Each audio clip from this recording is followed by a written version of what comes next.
Bien, el Señor les sea bendiciendo. Hoy día entramos a la lección número 48. Esta lección número 48 nos lleva al libro de Juan, capítulo 10, del 22 en adelante. Ya íbamos correlativo con Lucas, pero ahora vamos a saltar al libro de Juan, capítulo 10, del versículo 22 en adelante. Entonces, lección número 48, y nos va a hablar regreso al otro lado del Jordán y la fiesta de la dedicación. Oramos, Señor. Padre, te bendecimos, te honramos, te damos gracias. Damos gracias, Señor, porque tu amor y fidelidad, tu misericordia es sobre nosotros. En este instante necesitamos la bendición de tu palabra. Bendícenos a través de ella. Intrúyenos, Señor, te lo pedimos en el nombre de Jesús, nuestro Señor y Salvador. Amén y amén. Bien, el Señor les sea bendiciendo. Vamos entonces al libro de Juan, capítulo 10. Capítulo 10 habla del buen pastor, ¿se acuerda? Habla del buen pastor y el pastor conoce a sus ovejas. Jesús, esto de el capítulo 9, él hace una referencia muy fuerte cuando sana a un ciego de nacimiento. Y hay todo un problema en ese sentido con los fariseos, que lo único que quieren acusarlo. Y el capítulo 10, él marca que él es la puerta y también es el buen pastor. Vamos a ir al versículo 22. Juan capítulo 10, versículo 22. Celebrase en Jerusalén la fiesta de la dedicación. Era invierno y Jesús andaba en el templo por el pórtico de Salomón. Le rodearon los judíos y le dijeron: ¿hasta cuándo nos turbas el alma? Si tú eres el Cristo, dínoslos abiertamente. Jesús le respondió: os lo he dicho y no creéis.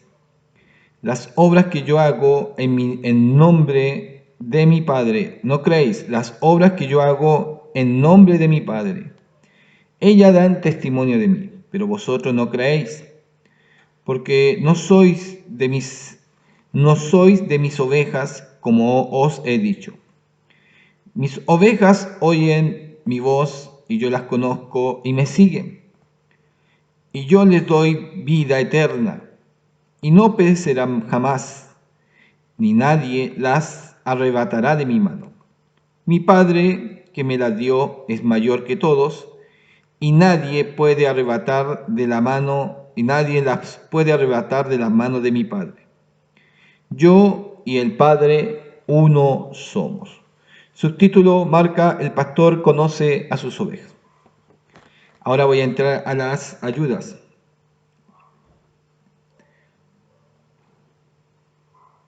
Dice la siguiente ayuda. La plenitud me marca lo siguiente. La fiesta de la dedicación, hoy conocida como el Hanukkah, tuvo su origen en la liberación y rededicación del templo bajo el liderato de los macabeos en el año 165 a.C., tras haber sido desacralizado por el monarca seleucida Antíoco Epífanes. ¿Ya? Ahí me marca eso. Y lo otro, la seguridad de la oveja descansan sobre el poder del pastor y su relación con el Padre. Voy a la otra ayuda. Y me da una buena ayuda con referencia a la fiesta de la dedicación. Dice fiesta de la dedicación o fiesta de la purificación del templo, el Hanukkah. No sé si se pronunciará así. Tiene lugar en diciembre y dura 8 días. ¿Ya? En diciembre y dura 8 días. Cada día se enciende una vela en observancia de esta celebración, también llamada la fiesta de las luces. ¿Ya? Tiene lugar en diciembre, dura 8 días y cada día se enciende una vela en observancia de esta celebración. También llamada la Fiesta de las Luces. En ella se celebra la victoria de Judas Macabeo, cuando Antíoco Epífanes, rey de Siria, intentó abolir la religión judía. Atacó Jerusalén, mató 80.000 judíos, profanó los atrios y cámaras del templo y sacrificó cerdos al dios pagano Zeus en el altar. Judas Macabeo y sus hermanos lucharon contra él y vencieron. Purificaron el templo, lo restauraron y reconstruyeron el altar. Los judíos siguen celebrando esta fiesta del Hanukkah y Juan menciona más las diversas fiestas judías que los demás escritores de los evangelios. Juan marca bien esta fiesta. Los otros evangelios no lo marcan en sí. ¿Ya? Entonces ahí nos está marcando por qué se celebra esta fiesta, la fiesta de las luces o la fiesta de la purificación. Tiene 3 nombres esta fiesta. Jesús en el versículo 23 habla del pórtico de Salomón. Jesús andaba por el pórtico de Salomón, una estructura con un techo apoyado sobre filas de columnas de 12 metros de altura. Eran bien altas. 12 metros de altura, 3 metros, 4 pisos, poquito más de 4 pisos, casi 5 pisos eran las columnas. Cada un departamento ocupa como 2,20 metros, 2,50. Cada departamento, 2,50 póngale, y son, ¿cuánto dijo? 12 metros de altura, 12. Wow, si fuera 2,50 estamos hablando de, claro, 5 pisos, un edificio de 5 pisos. Era en tremenda altura el pórtico de Salomón, ¿ya? Entonces dice una estructura con un techo apoyado sobre filas de columnas de 12 metros de altura. Para protegerse del clima invernal, las personas caminaban frecuentemente por él meditando, orando y enseñando. No quedarse ahí, tenía que caminar. Salomón había construido los pórticos más antiguos del lado oriental, pero Herodes había hecho el pórtico en el que estaba Jesús. ¿Ya? Buena de ayuda. Bien alto los pórticos, el pórtico de Salomón. Entonces, el 23 decía, y Jesús andaba en el templo por el pórtico de Salomón. Bien alto. Y quizá eso también permitía una buen audio en ese sentido. Hablaba y rebotaba bien. Se expandía bien la voz, bien hecho en parte para la resonancia. ¿Ya? Y aquí también Jesús sigue apelando que Él conoce a sus ovejas. ¿Ya? Y también vemos que los judíos, los fariseos, ya están turbados, ya no quieren más escuchar, pero Él está hablando que las ovejas conocen la voz de su pastor, y ellos no son sus ovejas, así que ¿qué tienen que alegar? Sí, si no le gusta escuchar, no escuchen, ¿no es cierto? Y vamos al versículo 31 y dice, entonces los judíos volvieron a tomar piedras para apedrearle otra vez. Y Jesús le respondió, muchas buenas obras he mostrado de mi Padre. ¿Por cuál de ellas me apedreáis? Muchas buenas obras he mostrado de mi Padre. He hecho muchos milagros. ¿Por cuál milagro me vas a apedrear?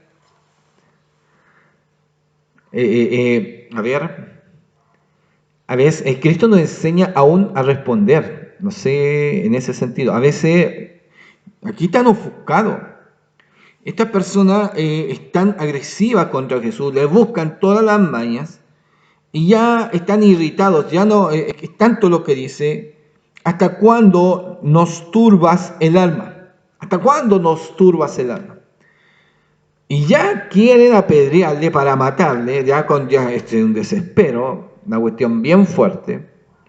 Pero Jesús sabe llegar aquí solamente con palabras. Y solamente con palabras es capaz de que, oiga, desistan o no puedan tener una reacción porque su conciencia o su mente lo va a atrofiar porque no van a encontrar una razón lógica. Le respondieron los judíos diciendo: por buena obra no te apedreamos. Muchas buenas obras he mostrado de mi Padre. Y ellos le responden: por buena obra no te apedreamos, sino por blasfemia, porque tú, siendo hombre, te haces Dios. Jesús le respondió: ¿no está escrito en vuestra ley, yo dije, dioses sois? Si llamó dioses a aquellos a quienes vino la palabra de Dios, y la escritura no puede ser quebrantada, y le remarca, y la escritura no puede ser quebrantada. Al que el Padre santificó y envió al mundo, vosotros decís: ¿tú blasfemas porque dije, hijo de Dios soy? Si no lo hago, las obras de mi Padre no me creáis. Si no hago la obra de mi Padre, no me creáis. Oye, yo a veces no le doy el énfasis, por eso tengo que leerlo. ¿No? Si no hago las obras de mi Padre, no me creáis. Mas si la hago, aunque no me creáis a mí, creed a las obras, para que conozcáis y creáis que el Padre que está en mí, para que conozcáis y creáis que el Padre está en mí y yo en el Padre. Procuraron otra vez prenderle, pero él se escapó de sus manos.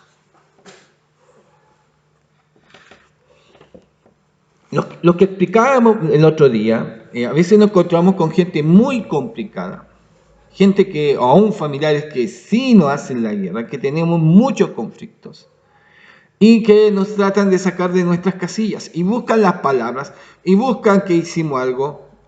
Son tan especiales estas personas.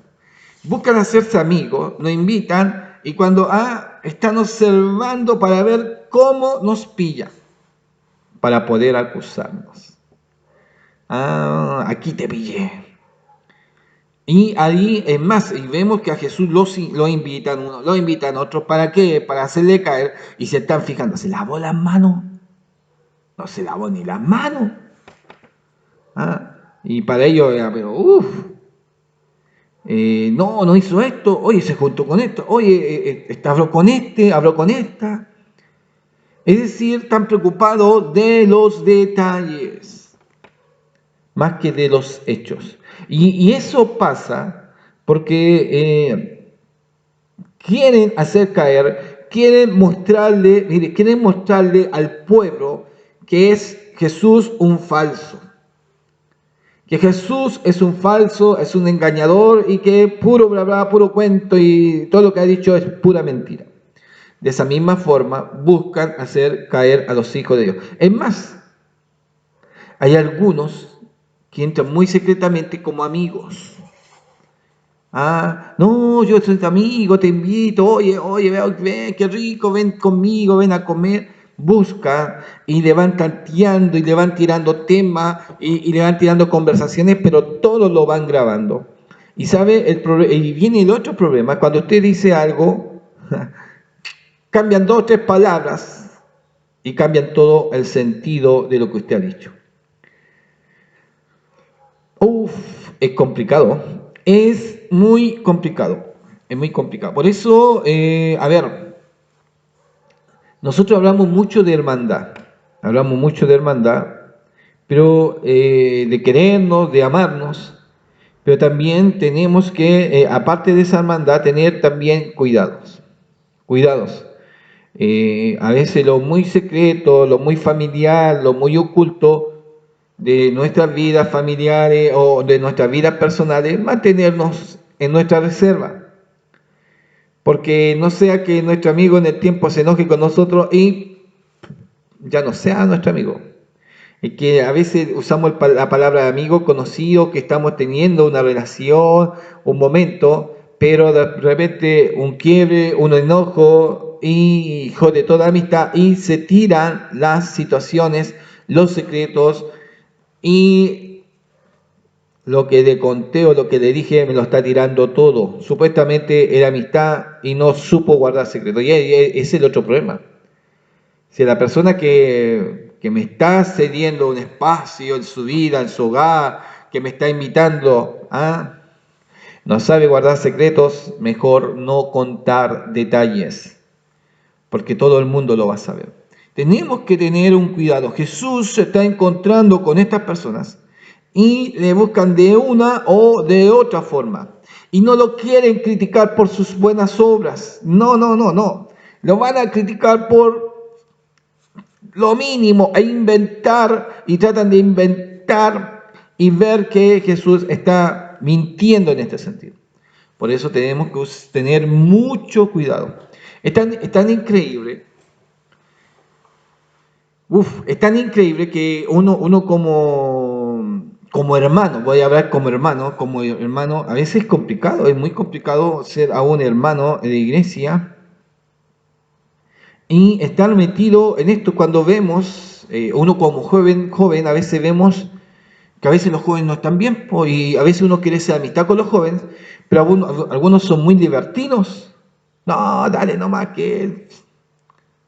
Y eso es complicado porque el que quiere mantenerse firme está viendo a otro que no es muy firme y lo lleva a su corriente, a sus ideas.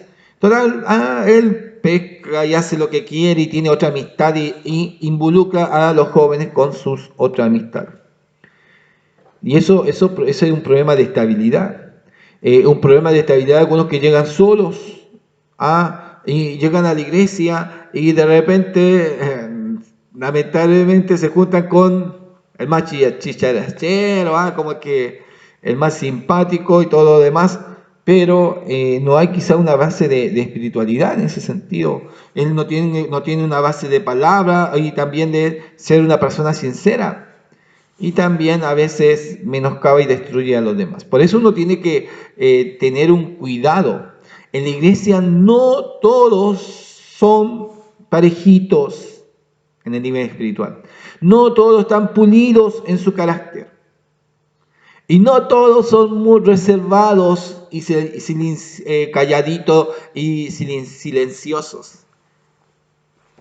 Alguno escuchó alguna, y sí uno lo ha visto, alguno escuchó alguna cosa en la hermandad y lo cambió. No, es que lo agarró en el aire, y le contó otra cosa a otro. Es que esto pasó, esto. E inventó una historia de lo que más o menos escuchó. Y cambió la idea. Y la otra hermana, wow.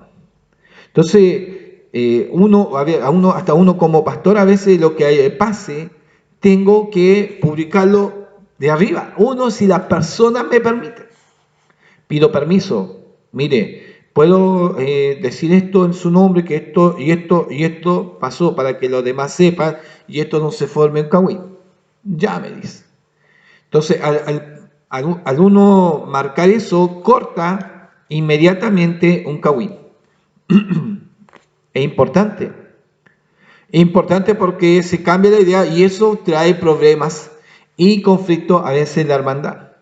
Si el mundo a veces nos hace la guerra, a veces aquí dentro de la iglesia también se forma ese conflicto, donde tenemos que tener un cuidado. Y este cuidado debe ser muy importante. Ahora, cuando nos están haciendo la guerra, saber responder. ¿Ah? Saber responder. Y ahora, en nuestra madurez como hijos del Señor, tenemos que tener una cosa bien clara. Dentro de la iglesia vamos encontrarnos con personas que son bien críticas, bien conflictivas. ¿Ya? Sí, nos vamos a encontrar con ellos, pero tenemos que aprender a tolerarlos, a manejarlos y a llevarlos bien, ¿no es cierto? Ellos no se pueden perder. De una o de otra manera, soportarlos, y además dice la palabra que los fuertes tienen que apoyar quizás a los débiles, y tenemos que entender que hay fuertes y débiles en la fe. Y a los débiles no podemos exigirle oiga, tienen que ser fuertes. No, tenemos que entender que sí hay débiles. Hay personas muy estables y hay personas que son muy tambaleadas, tienen vaivén. Tenemos que aprender a conocerlas.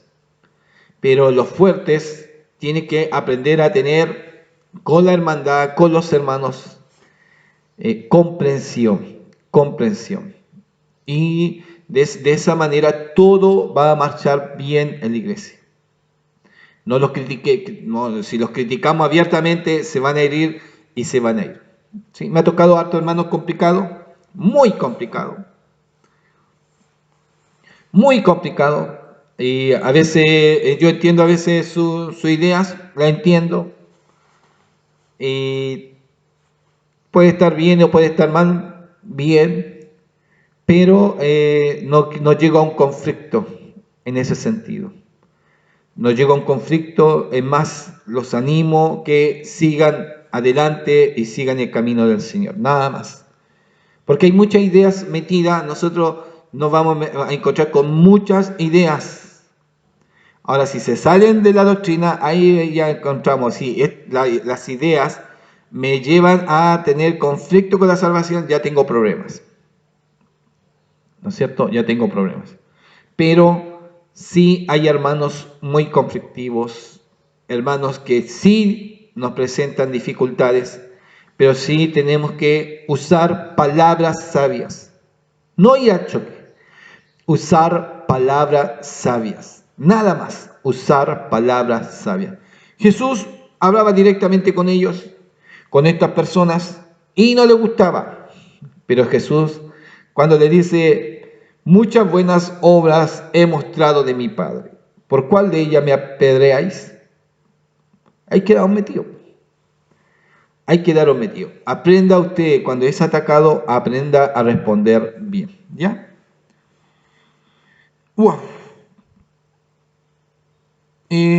Cuando dice dioses sois, del versículo 34 y 35, para ir terminando, la referencia tomada del Salmo 82:6 no atribuye divinidad a los jueces, a quienes se refiere, sino que era un título de elogio, destacando la capacidad de la vida humana y voluntad dada por Dios, como el fruto de haber sido hecho a su imagen. Esto se ve claramente en una cláusula aposicional. Y todos vosotros, hijos del Altísimo. 82:6. La frase que Jesús utiliza aquí es un argumento que va de menor a mayor, no a una designación de su pueblo. En otras palabras, si el mismo Dios llamó a los judíos dioses en aquel tiempo, ¿cómo se comprueba en su propia escritura? Cuanto más justificado estaba ahora Jesús al llamarse a sí mismo Hijo de Dios. ¿Ya? Según testificaban sus obras, las cuales eran del Padre. Jesús había ido entonces a esta fiesta, la fiesta de la dedicación, la de las luces, y también era, dedicación y de las luces, ¿se acuerdan? Tenía otro nombre, pero voy a avanzar. Y termina, dice, y se fue de nuevo al otro lado del Jordán, al lugar donde primero había estado bautizando Juan, y se quedó allí. Y muchos venían a él y decían, Juan, a la verdad ninguna señal hizo, pero todo lo que Juan dijo de éste era verdad. Y muchos creyeron en él allí. Qué interesante, ¿eh? Juan era el mejor de todos los profetas. No va a haber otro como Juan el Bautista, pero no hacía señales. En Juan no habían señales. Sí, el Espíritu Santo estaba en él. La predicación llegaba de una manera increíble a las multitudes, pero en él no estaban las señales. Muchos venían a él diciendo: Juan, a la verdad, ninguna señal hizo, ninguna. Pero todo lo que Juan dijo de este era verdad. Y muchos creyeron en él allí. Ya Juan no estaba. ¿Ah? Jesús no se quedó todo ahí 1 año, 2 años centrado bautizando solamente. No, llegó un tiempo, ahí, predicó, enseñó, quizás se reunió esa misma multitud que se juntaban con Juan. Quizás Juan había muerto, pero el ministerio no se moría. La fe no podía morirse. La fe no se muere con los hombres. La obra de Dios sigue. Los hombres mueren, pero la obra de Dios sigue. La fe no se puede desaparecer. Es decir, murió Juan, ¡pum!, se hicieron humo y ya se olvidó todo lo que había pasado. No. Jesús va de nuevo, ahora muestra señales y poder, y todo ahora hablan y se acuerdan del mensaje de Juan. Pero todo lo que Juan dijo de este era verdad. No había equivocación. Juan no se equivocó. Sí, este es el Hijo de Dios. Era verdad. Y Juan decía: yo no soy ni digno de desatar las correas de su calzado. No soy digno, porque era maravilloso y especial Jesús. No hizo ninguna señal Juan, pero sí habló de Jesús. Y esto tenemos que tenerlo claro también. Los hombres pueden caer, los ministros pueden caer, pueden ser destituidos, pueden salir bien, pueden salir mal, pero la obra del Señor tiene que seguir. Tiene que seguir.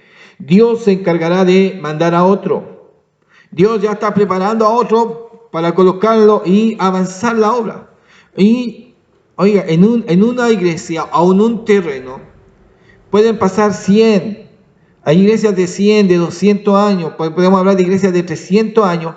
¿Cuántos líderes o ministros del Señor han pasado por aquel lugar? Y no porque ellos murieron, todo se derrumbó, se fue abajo la iglesia y nunca más siguió funcionando. No, al contrario. Dios se encarga que la obra siga avanzando. Y además, aquella iglesia de antiguos hermanos que ya han pasado, que murieron muchos dentro y quizás fueron velados dentro de la iglesia y después ya sus nombres fueron borrados de la lista porque ya no estaban. Otros nuevos aparecieron. La obra de Dios continúa, no se detiene. El Señor le bendiga. Preparémonos para la siguiente lección.